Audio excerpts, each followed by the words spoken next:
নমস্কার, আমি শোভনদেব ঘোষ। আড্ডা উইথ শোভন অনুষ্ঠানে আপনাকে স্বাগত। প্রত্যেক দিনের মতো আজও আমরা আড্ডায় বসেছি। এই আড্ডায় আমাদের শেয়ার বাজার নিয়ে আলোচনা হয়। আমরা একদিন এক একটা টপিক ধরে আলোচনা করি বা কমেন্টে বিভিন্নজন বিভিন্ন রকম প্রশ্ন করেন। আমি চেষ্টা করি সেই প্রশ্নগুলোর উত্তর দেওয়ার।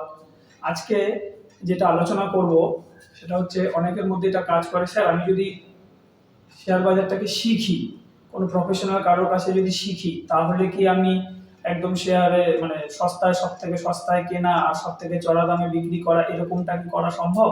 বা শেয়ার বাজারকে কি প্রেডিক্ট করা যেতে পারবে শিখলে? আমার উত্তর হবে না। শেয়ার বাজারকে কখনোই প্রেডিক্ট করা যায় না। শেয়ার বাজার আনপ্রেডিক্টেবল, ও কারোর কথা মতো চলে না। আমরা ইউটিউবে অনেক ভিডিও দেখি, অনেক কিছু, অনেকে বলে যে এখান থেকে বটম করে যাবে, এখান থেকে টপ হয়ে যাবে। এগুলোর কোনো ভিত্তি নেই, যে মানে কোনো নিশ্চয়তা নেই যেটা হবে।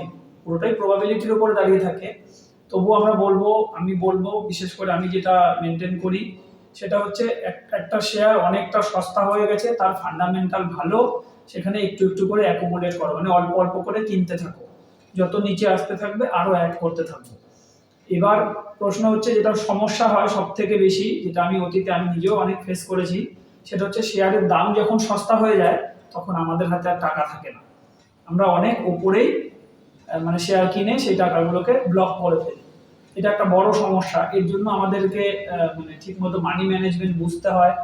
ঠিক কোম্পানিরা যেরকম তাদের রিজার্ভ তৈরি করে, আমাদেরও ব্যক্তিগত রিজার্ভ তৈরি করা প্রয়োজন হয়। ফলে যখন সস্তা হবে, তখন যেন আমার শেয়ার কেনার জন্য টাকা থাকে। না হলে কিন্তু এটা কখনো হতে পারে না যে আপনি সব থেকে সস্তা দামে কিনতে পারবেন, আপনি যেখান থেকে কিনছেন সেখান থেকে বাড়বে। এটা বাস্তবিক নয়। এটা কখনো কাকতালীয় ভাবে কারো কারো খেতে যেতে পারে, যেটা ইউটিউবে এভাবে প্রচার করা হয়, সে আলোচনায় আমি যাচ্ছি না। তবে এইটুকু মাথায় গেঁথে নিন, আপনি যেখানে কোনো কোর্স করুন বা নিজে যত বছরই প্র্যাকটিস করুন, এটা হওয়ার নয় যে আপনি টপ আর বটম ক্যাপচার করতে পারবেন। আপনার মাইন্ড সেট আপ এরকম থাকবে যে একটা ভালো শেয়ার আমি সস্তায় পেয়েছি, এখন আমার এই শেয়ারটা কিনে নেওয়াই ভালো। এবার একবারে তো নিশ্চয়ই নয়, আমি কি বললাম, অ্যাকোমোডেট করা, অল্প অল্প করে। ভালো কোম্পানি অবশ্যই ফান্ডামেন্টালি আমাকে দেখে নিতে হবে, ফান্ডামেন্টালি স্ট্রং কোম্পানিটা। এবার আমি পার্টে পার্টে পার্টে, একটা পার্ট এখন ইনভেস্ট করলাম, আরো বাজারটা নিচে আসলো, ওই শেয়ারটা আরো নিচে আসলো, সেখানে আর একটা পার্ট ইনভেস্ট করলাম। এরও বেশ কিছু রুলস আছে, সেগুলো আমি পড়িয়ে দিই। আমি পোর্টফোলিও ম্যানেজমেন্ট, মানি ম্যানেজমেন্ট যখন পড়াই, এগুলো ইনডেপথ আলোচনা করা হয়। ভিডিওতে তো সবকিছু বলা সম্ভব নয়। তবে এটা মাথায় গেঁথে নিন, কোনোদিনই এটা সম্ভব হবে না যে টপ আর বটম আমরা ক্যাপচার করতে পারবো। আর আমি কিনলে সবসময় শেয়ারের দাম বাড়বে, এরকমটা নয়। এখানে শেয়ার বাজার একটা ঝুঁকির জায়গা, এখানে ঝুঁকি সবসময় থাকবে। শুধু আমাদের ঝুঁকিটাকে ক্যালকুলেট করে এগোতে হবে, রিস্ককে ম্যানেজ করে এগোতে হবে। তাহলে আশা করছি আমরা প্রফিটেবল থাকতে পারবো। আর অতীতেও বলেছি, আবারও বলছি, প্রত্যেক দিনই আমি একই কথা বলি, সেটা হচ্ছে শেয়ার বাজারে যদি লম্বা সময়ের জন্য ভাবা যায়, মানে লং টার্ম ভাবা যায়, তাহলে আশা করি শেয়ার বাজার এখন ইতিহাস অন্তত বলে নিরাশ করেনি। আশা করি আগামী দিনেও সেটা হবে না। অ্যাকচুয়ালি ইনভেস্টমেন্ট হয় দেশের ইকোনমির উপরে। দেশের ইকোনমি যদি আপনি বুঝতে পারেন যে আগামী দিন দেশের উন্নতি হবে, তা দেশের উন্নতি বলতে তো কোম্পানির বিজনেস যদি ভালো না হয়, দেশের ব্যবসা যদি ভালো না হয়, তাহলে কখনোই দেশের ইকোনমি গ্রো হতে পারে না। তাই এটুকু জানবেন, যদি আপনার মনে হয় যে আগামী 10 বছর 20 বছরে ভারতের ইকোনমি গ্রো করবে, তাহলে বিনিয়োগের কথা শেয়ার বাজারে ভাবতেই পারেন। আর তারপরেও সর্বশেষ কথা এটাও বলবো, অবশ্যই যেহেতু শেয়ার বাজারে ঝুঁকি আছে, আপনি ঝুঁকি ম্যানেজ করেই আসবেন। আপনার বিনিয়োগের ততটুকু টাকাই শেয়ার বাজারে বিনিয়োগ করবেন যেটা আপনি বেশি পরিমাণে ঝুঁকি নিতে পারবেন।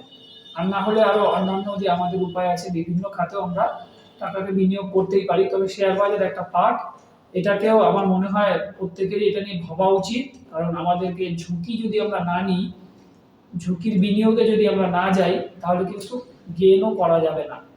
তাই আপনাদেরকে বলবো, শেয়ার বাজারে আসুন। এখন একটা আদর্শ সময়, বাজার অনেকটাই নিচের দিকে এসছে। যারা উপরে ফেসে আছেন তারাও নিরাশ হবেন না, এটুকু বলবো। ধৈর্য ধরে থাকুন, শেয়ার বাজার আবার দেখবেন আবার তার জায়গায় যাবে। ভারতের ইকোনমিতে এরকম কিছু এখনো পর্যন্ত কোনো নিউজ নেই যে ভারতের ইকোনমি ভেঙে পড়েছে, শেয়ার বাজারে ক্র্যাশ চলে আসবে। কারেকশন এটা একটা পার্ট, স্টক মার্কেটের একটা পার্ট, এটা প্রয়োজন, এটা হোক, এটা ভালো লক্ষণ। কিন্তু তার মানে এই নয় যে মানে আমাদের বাজার একেবারে মানে চরম খারাপের দিকে চলে যাবে, যেটাকে আমরা ক্র্যাশ বলছি। সেরকম পরিস্থিতি এখনো পর্যন্ত সেরকম কোনো ইঙ্গিত মানে বাজারে সেরকম কোনো নিউজ নেই, এবং সেটা আগামী দিন উত্তর দেবে। আমি নিজেই বলেছি শেয়ার বাজারকে প্রেডিক্ট করতে নেই, তাই প্রেডিক্ট করব না। আমরা কি করব, কালকে বাজার উঠবে নাকি 7 দিন পরে বাজার ওপরে থাকবে না নিচে থাকবে, সেটা আমরা বলার চেষ্টাই করব না।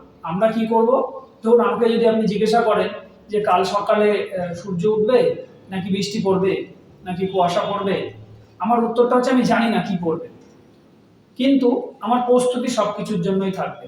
মানে যদি কালকে বৃষ্টি পড়ে তাহলে আমার ব্যাগে ছাতাও থাকবে, প্লাস্টিকের চটিও থাকবে, আবার যদি কি বলবো খুব ঠান্ডা পড়ে তার জন্য সোয়েটারও থাকবে, খুব রোদ উঠলে ছাতা নিয়ে আমি হালকা জামা সুতির জামা ব্যবহার করব।